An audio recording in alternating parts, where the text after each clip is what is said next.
Hello dear students, so this in this new avatar of NT Abhyas, the chapter wise test on LOM. It's not an easy one for NEET students. I'll say it's a perfect one for JEE Main students, but not a perfect one for NEET students. It's tough for as per me. As per me, 8 questions can be regarded as easy, 8 are difficult, 14 are medium, and surely I doubt how many NEET aspirants are there who can complete it in 30 minutes. If you can do it in 30 minutes, you are sure to get 160 plus score in your NEET exam, physics, whatever be the difficulty level of your examination. So for this particular paper, what I suggest, you can say an average score, an average student score should be around 60, and for a very good score, anything you can say above good, you can say very good is something different thing, but for a good score you can say a good score would be 75 plus, would definitely be a good score. And if you are exceeding 90 in this paper, definitely you are very good in physics, because this is not an easy question paper. There are many questions where you have to use those vectors concept. The forces are not only forward backward, there are the forces obliquely applying, so the paper is not easy. And within 30 minutes I am talking about, within 30 minutes if you can get 60, it's an average. Within 30 minutes if it is 75 plus, it is good, and if you get 90 plus within 30 minutes, you are a champ. So let's see what is in the paper. So let's begin. Question number 1. This is a chapter test on laws of motion. First question: a machine gun fires a bullet of mass 40 gram with a velocity of 1200 meter per second. The man holding it can exert a maximum force of 144 Newton on the gun. How many bullets can he fire per second the most? So you know, it's a standard question, you all must have practiced. It is based on Newton's third law. The force that you exert on the gun, the same force is basically the force exerted by the gun on the bullet, the same force the bullets exert on the gun, and the gun wants to recoil. So to keep the gun at rest, you must apply that much force in the forward direction to prevent it from going down or hurting your shoulder. So here the simple thing is, the force is equal to simply what you say the force is equal to rate of change of momentum, you call as dp by dt, or you can call it momentum change happening per second. So let's assume when the gun was inside the bullet, it was at 0 speed, and now it has a speed v. So per bullet, what you can say, for each bullet or for per bullet, the momentum changes mass into velocity. So if it fires n bullets per second, the force exerted would be momentum change in 1 second, which is nmv. What is n? That is the bullets fired per second. How many bullets are fired per second? So just substituting it, 144 is equal to n times m. So be careful with the unit, it should be in kg. So 40 into 10 to the power minus 3. Speed is 1200. So what you have, 1 2 3, that's goes cancel. N would be 144 divided by 48, which comes out as 3. So I'll go for option 1, which is 3. Next, light string passing over a smooth light pulley. So this string is light, pulley is smooth, and light connects two blocks as masses m1 m2 vertically. If the acceleration is g by 8, then the ratio of the masses is, so that's a standard profile that you all know. This is like this, these are the two, and you have all the necessary assumptions. So if I assume m1 to be greater, so what we'll have, we know acceleration would be net pulling force along the length of the string. It tries to pull it down, it also tries to pull it down, but the sense of both are opposite, because it is trying to rotate the system here, it is trying to rotate the system in the opposite sense. So let's say if m1 is heavier, it goes up, and it goes down, and the m2 goes up. So acceleration is net pulling force m1g minus m2g over m1 plus m2. Put the value, acceleration is g by 8. m1g, what you have, m1g, you can cancel out the g factor, it would be m1 minus m2 over m1 plus m2. So what you get now, g and g get cancelled, so m1 plus m2 is equal to 8 times m1 minus 8 times m2. So what you get here, you get 9 times m2 is 7 times m1. So if I have to find out m1 by m2, this ratio comes out as 9 by 7. So go with option B. Otherwise, for those who don't know this, you can write the complete equation. Let's say for this equation block, you will write m1g minus t is equal to m1 net force downwards. It is going up, the same tension will be there because the string is light, pulley is smooth. So what you will get for the second block, t minus m2g is equal to m2a, and you add them, you will get that equation, if you don't know directly writing this, but the better thing is to write it always directly. Next, question number 3. The linear momentum P of a body moving in one dimension varies with time t according to the equation P is a plus bt square. The force acting is, so again like the first question, the basic equation is force is rate of change of momentum. Simply differentiated, it will be 0 plus 2bt, that it is proportional to t. Go for option D, that's an easy one. Next, the engine of a car produces an acceleration of 6 meter per second square. If this pulls another car of the same mass, then the acceleration would be. So what it means, the question wants to say instead of one, if it now pulls the two cars, so what would be happening? So what we have, you simply know F is equal to ma. So next time instead of m you are pulling two cars, so it is 2m and that would be a dash, and because the force is same you can directly say a dash would be equal to a by 2. You can directly say it would be half of this, that is 3 meter per second square. Next, two masses 1 and 2 kg connected by a light inextensible string and suspended by means of a weightless pulley as shown in figure. Assuming both the masses start from rest, the distance traveled by the cm. Now this is important thing. This is center of mass in 2 seconds. Now first of all, you can directly make out it will go with a acceleration down, this will go with a up, and as we did in the first question, a would be here m2 minus m1 over m1 plus m2 into g. So first find the acceleration. So what is the acceleration? This is the acceleration that I get 2 minus 1 over 2 plus 1 into 2 plus 1 into g. So this comes out as g by 3. So what I can do, I can make it out how much it goes down. Let's say it goes up, goes down by y2, it goes up by y1, and I know both distances will be same, so I'll write them as y and y. So displacement would be half at square because they are starting from rest.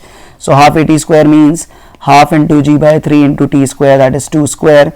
So it would be 2g by 3, I suppose. Okay, so one block goes 20 by 3 up, one goes 20 by 3 down. So what would be the cm displacement? So I take the downward as positive because the heavier one is going downward. So what would be the displacement? m1 is 1 into delta y1. I will write it as minus 20 by 3 because it is going up. I have taken downward as positive, plus m2 which is 2, it is going up, that is 20 by 3 divided by m1 plus m2. The formula that I am using is, if I know you know the individual displacements, the displacement of cm is given by this equation, in case you don't remember. So this would be 20 by 3 and divide by 3, that would be 20 by 9 meters. So the cm goes 20 by 9 meter, and in the positive sense that means downwards, that is what you will write. Next, you have 1000 small balls each weighing a gram strikes square centimeter of area per second with a speed 100 in a normal direction and rebound with the same velocity. The value of pressure is, so just look, it goes with the speed v, comes back with the speed v. So what is the change in momentum magnitude? Because in the first case, let's say if I say this direction is positive, initial momentum is plus mv, final momentum is minus mv. So if you take the change is not 0, it is 2 mv, that is of the for each bullet. So the force exerted on this complete square, that would be equal to, again that we did it n times 2 mv because each bullet is 2 mv, n bullet strikes. So what you have, 10,000. okay, 10,000. okay, the zeros are good. N is to 10,000, sorry, 2 into mv, m is 10 to the power minus 3, v is 100. So 1 2 3, I can cancel it up.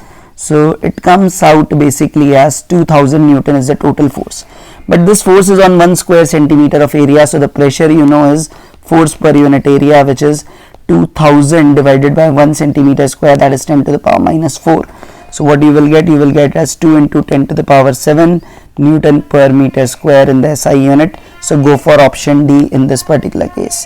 Next, what is the speed? When the speed of a moving body is doubled, its acceleration is doubled, no relation. Momentum is doubled, yes. Kinetic energy is doubled, no, it becomes 4 times. So you can go with momentum is doubled because this is mv, it's an easy one for you. Next one, what is the maximum value of the force such that the block in the sister arrangement doesn't move? That means we have to talking about the limiting case. So let me draw the FBD, that is the most crucial thing. Better to draw it like this because it is pushing it down. So what I can say, this angle would be 60, so this would be, I can say, is f cos 60 component there, and there the downward would be f sin 60. And one we have a permanent force called mg, the second one is the normal reaction, and because it is trying to go let it move forward, so it would be fs. So for the limiting case I can directly write fs max for the maximum value of force. So first of all, for vertical equilibrium, because here don't write Fs as mu s mg, because n is not mg, you can make it out. For vertical equilibrium, n is mg plus, that is F max sine of 60. This is the first equation. Now in the limiting case, for horizontal balance, F cos 60 degree would be just managing this Fs max. So what I can say, Fm cos 60, let's say Fm by 2, Fs max will be mu s n. So just put the value of n from there, mu s is 1 over 2 by root 3, mg root 3, that is root 3 into 10 plus what we have, Fm is Fm we are searching for, and this is root 3 by 2. So what we can do, root 3 I can cancel it up, it would be 2 and 2 cancelled, root 3 cancelled there, so it would be 10 plus Fm by 2 is Fm. That means Fm by 2 is 10, which implies Fm is equals to 20 newtons. You can make it out. Next, here because the screenshot wasn't complete, I first complete this thing because the photo was going horizontally much ahead than my mobile screen. T2, and now this is T3. This is the photo. So in the figure shown, M1 is 10 kg, M2 is 6 kg, M3 is 4 kg, and I am assuming it is on a smooth floor, it is not in air, that's what I assume. T3 is 40, so what would be T2? So here, because it is connected, I will say all three will move with the same acceleration. So consider the system as M1 plus M2 plus M3. T1, T2 are internal forces, only external force is T3, that would be equal to mass of system times acceleration. So acceleration would be 40 over, if I add it, it is 20, so acceleration is 2 meter per second square.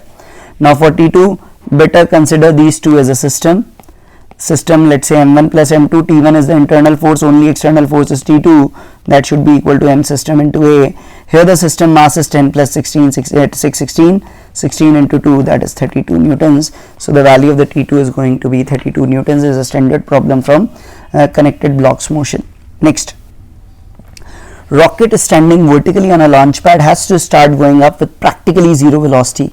Initial mass is given, then the rate of burning is. So it is practically zero velocity. Basically you need to just make sure that it goes up. So just it goes up, so that what you need the thrust force just manages mg so that it can lift off, and thrust force is v relative into dm by dt, that should be equal to mg, and here because it is initial instant I'll write m naught g.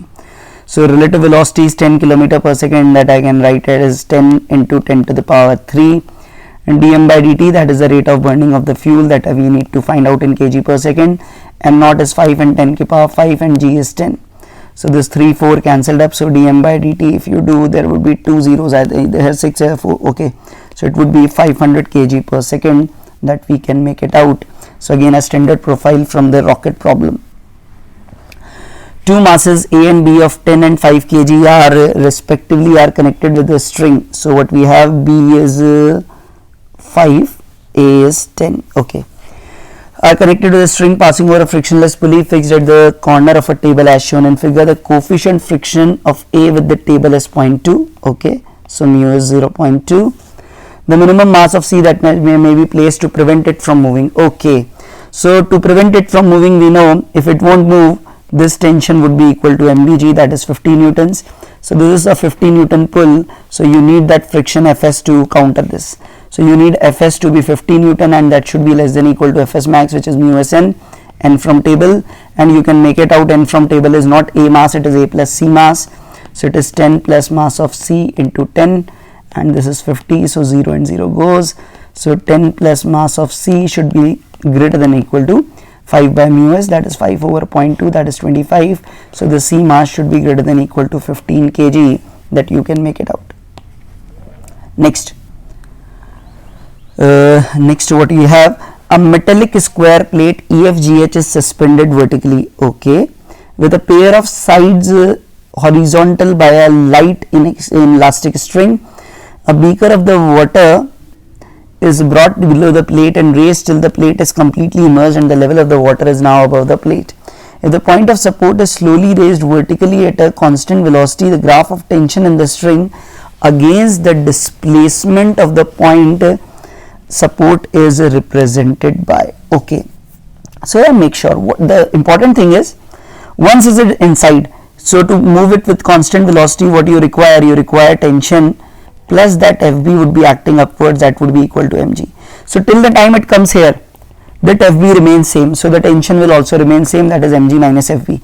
But once it starts getting out, this situation comes partly in, partly out. Now as it comes out, this buoyant force start decreasing, but the weight is still the same, so tension has to increase. So tension will increase in the time when it is coming out, and once fully out, the tension would be equal to mg. So tension initially and finally would be constant, and in between when it is partially in and out, it should increase. So what I am getting, no, not D, not C, not B, it would be A. Initially constant when fully inside, finally constant when fully outside, and increases linearly when it is just coming in and out, that is a partial one thing is coming out. So a very nice question. Acceleration of man of mass 40 kg, of man of mass 40 kg pulls block 10 kg system shown in figure. Man is applying a force of 300 Newton in the string. The plane is fixed, smooth and horizontal. Also assume that the string is horizontal. So the man pulls with the force of 300 Newton. Okay. So man is pulling it with a force of 300 Newton on the string, and you need to find the acceleration of man plus block system. Okay. So it's a nice thing that is being asked here. So what we have, if it pulls the string is going to pull the man like this. This would be the T and this would be the T. So here the thing is, it is pulling it, so the force on the person is like this, and because it is smooth, there is no friction here. So it's somewhat typical what we have. I think both will go in a different way. The acceleration of the man would be like this, it would be here. So the acceleration of the man is T into ma, mass of man. So acceleration of man is something like this, it would be 300 upon 40. Okay, for block it would be, tension would be mass of block into acceleration of block. So acceleration of block would be 300 by 10, that is 30. And this I can write as 30 by 4, I can write it as 7.5. So I think here he must be asking about the CM's acceleration, because both acceleration will be different. So because both are going towards this leftward direction, the CM acceleration I can write both will add up in the equation m1 a1, that is 40 into 7.5 plus 10 into 30 divided by 50. So what it comes out as 7.5 into 4, it would be 300, I suppose. Yes, this is again 300 by 50, 600 by 50, that is 12 meter per second square, and there's the option. So go for option C. So it's a nicely designed question. The word smooth, horizontal, fixed, they are very crucial here. Next, a 2000 kg rocket in free space is expelling half of kg of gas per second at exhaust velocity for 5 seconds. The increase in the speed of the rocket in this particular time. So just make it out mentally. For 5 seconds, half a kg, so the reduction would be 2.5 kg. So the reduction in mass is very small, so I can assume the mass to be constant, and let's assume acceleration also to be constant, that would be Vr dm by dt divided by total mass. So Vr is what you have, 400, dm by dt is 0.5, and the total mass is 2000. So acceleration comes out as 200 over 2000, so I can make it out as 0.1 meter per second square. So at the end of 5 seconds, the speed would be 0.5 meter per second in this particular case. Next, two blocks equal masses tied with the light string which passes over a massless pulley. The magnitude of acceleration of CM, again the CM thing is coming because both are equal. So first of all, because here the slope is more, so this component pulling it down would be more, mg sin 60. This trying to prevent it from going up would be lesser. So the situation would be, it will go like this, it will go like this. So this is A1, this is A2, both will have same magnitude. So the magnitude will be same, and magnitude would be mg sin 60, the net pulling force that I always write, minus mg sin 30 divided by 2m. So this mm goes, so g sin 60, this is what I can write, 5 root 3, this is 5 by 2, this is the acceleration. Now you can make it out, the angle this would be 90 degree from the figure. So what you have, the both accelerations are at an angle of 90 degree, and if I write ACM, it would be m into A1 plus m into A2 divided by 2m. So if it would be A1 plus A2 by 2, half times vector A1 plus vector A2. Now they are of same magnitude and they are at 90 degrees. So if I were to write the magnitude of ACM, it would be like this. And if I would write it, it would be root 2 times the A, because the two equal vectors at 90 degree, you know the resultant is under root A square plus B square. So what it comes out as a by root 2. So what you will have 5 root 3 minus 5 over 2 root 2. Again a standard profile if you have done it somewhere. So it would be 5 root 3 minus 5 upon 2 root 3 that I can write. But the problem is there is no option matching like this. So what I have 2 root 2, if I make it 4 root 2, okay, so I can write it as 10 root 3 minus 10 over 4 root 2 and write 10 as g. So then we have as option A that comes out as correct. So this is the correct option. So half a paper is gone. Man of weight mg is moving up in a rocket with acceleration 4g. The apparent weight of the man in the rocket is. So man has a weight mg moving up in a rocket with acceleration 4g. The apparent weight of the man in the rocket will be. So you know the apparent weight in this case, in whenever in a lift or something, if you, let's say I treat it as u as a block, this would be normal.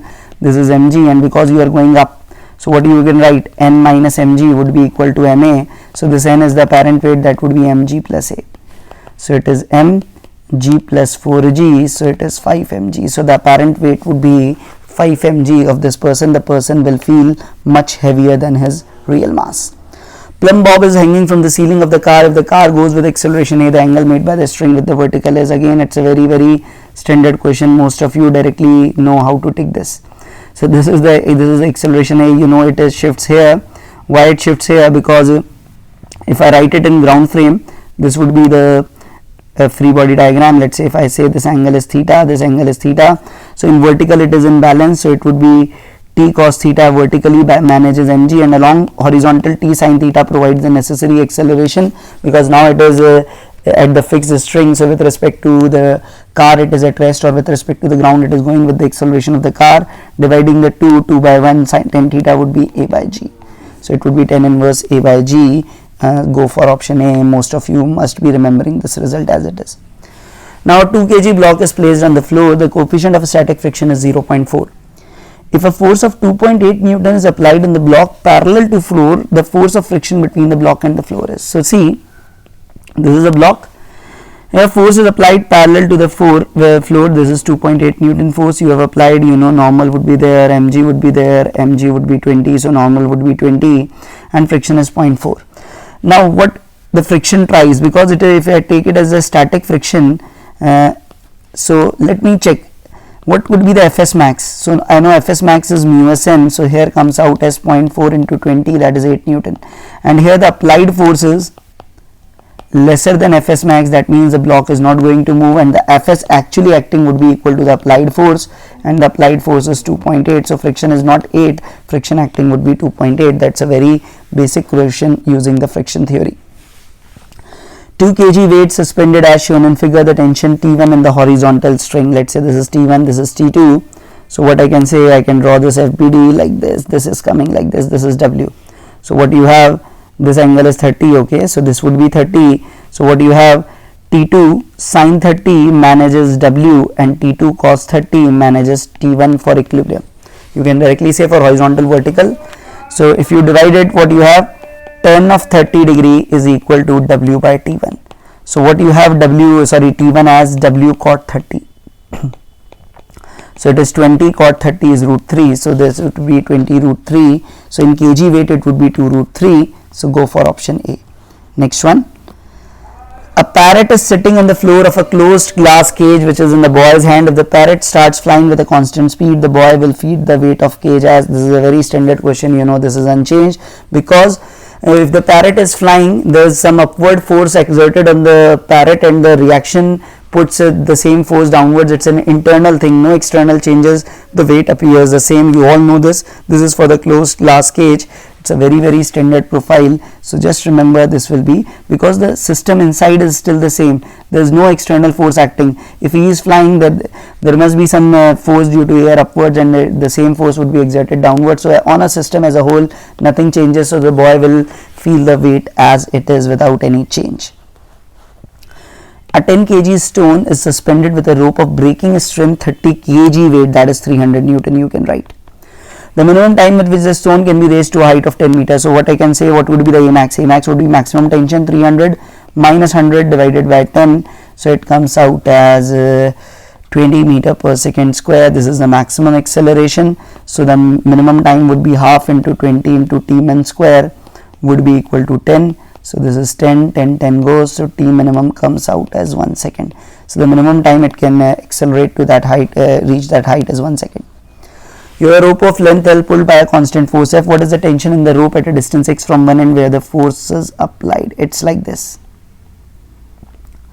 So you have applied the force F. I am assuming it is on a smooth floor. This length is L.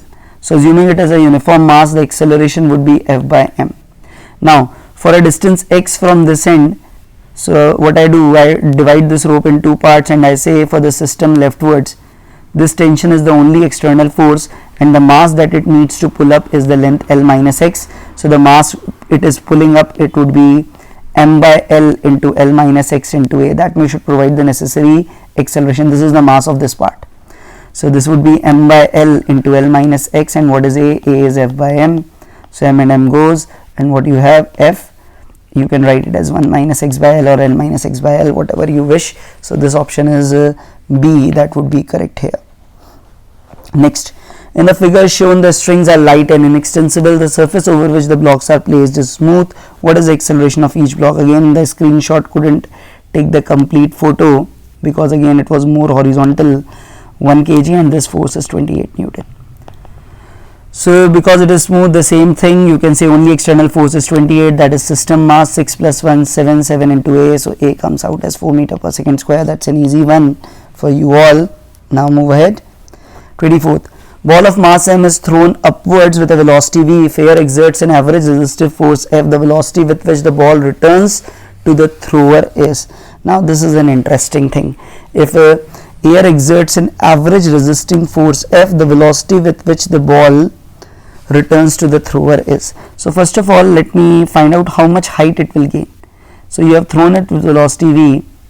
There will be two sort of forces, one is mg and one would be resistive force that you have taken as average, so you will write it as F. So while going up, the retardation here now would be equal to g plus F by 2m. F by m, sorry, not 2m, g plus F by m, because F equal to ma, you write it.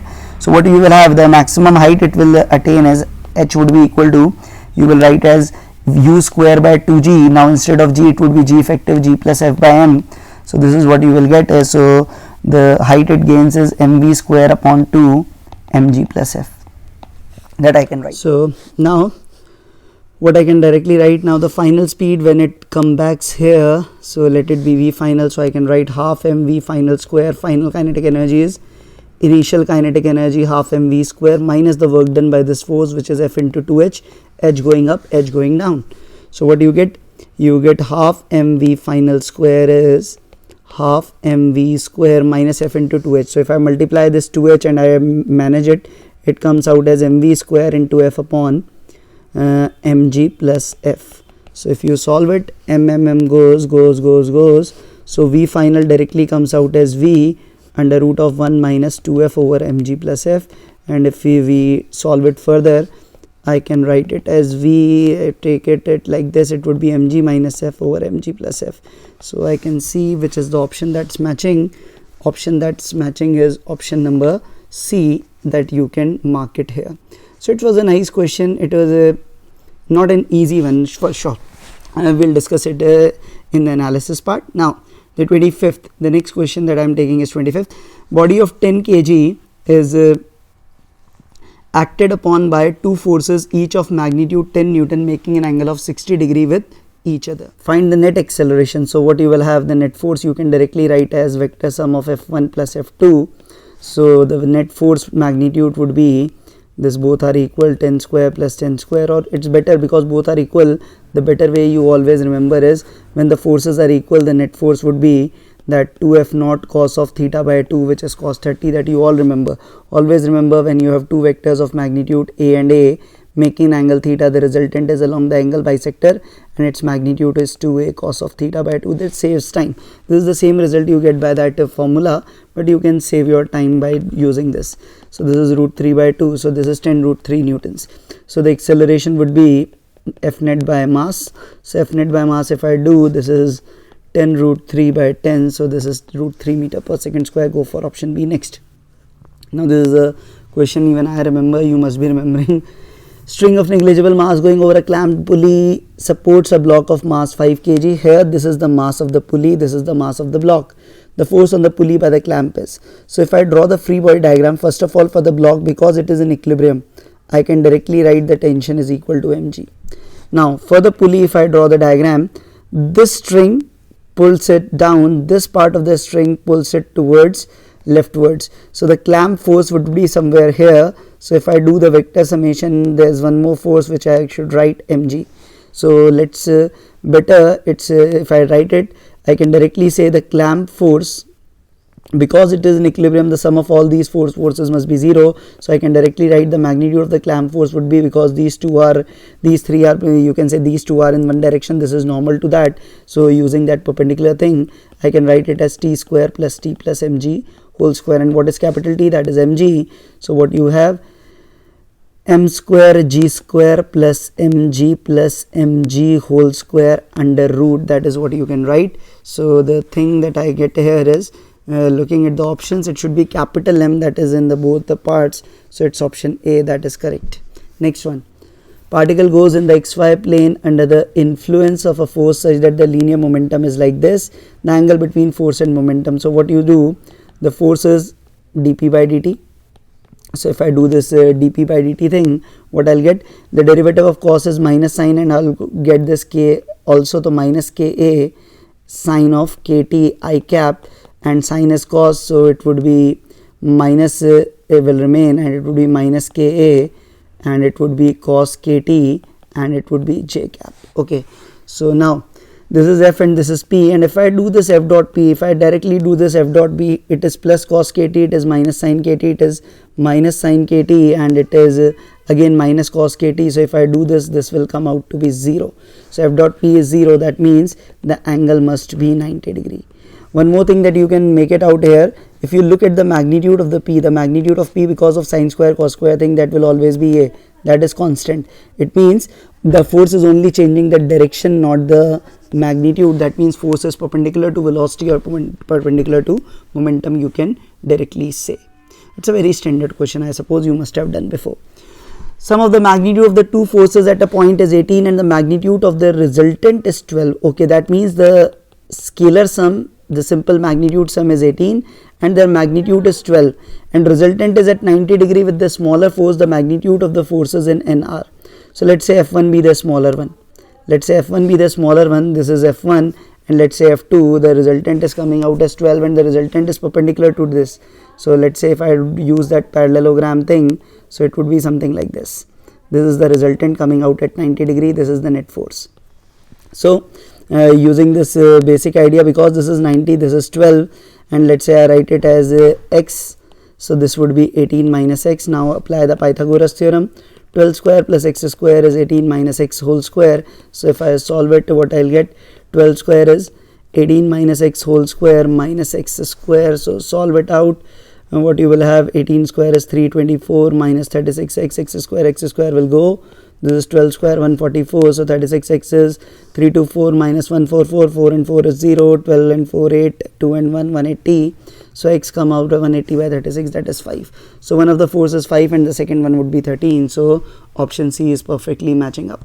Next, inside a horizontally moving box, an experimenter finds that when an object is placed on a smooth horizontal table and is released, it moves with an acceleration of 10. Okay. In this box, if 1 kg body is suspended with a light string, the tension in the string in equilibrium position. That means the system is accelerating, and again that the thing you have, let's say the car one we did before, if this acceleration is 10 meter per second square, so what would the angle or the tension would be? So what I told you, this is T, this is mg, and I've drawing the free body diagram like that. What we wrote, T cos theta balances mg and T sin theta is ma, and a is equal to g. That means both components are equal. So what I can say, T square cos square theta plus T square sin square theta. If I do this, this would be m square g square plus m square a square.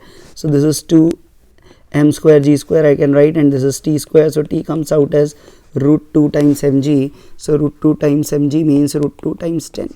So the answer is option D. Again, a very nicely designed question.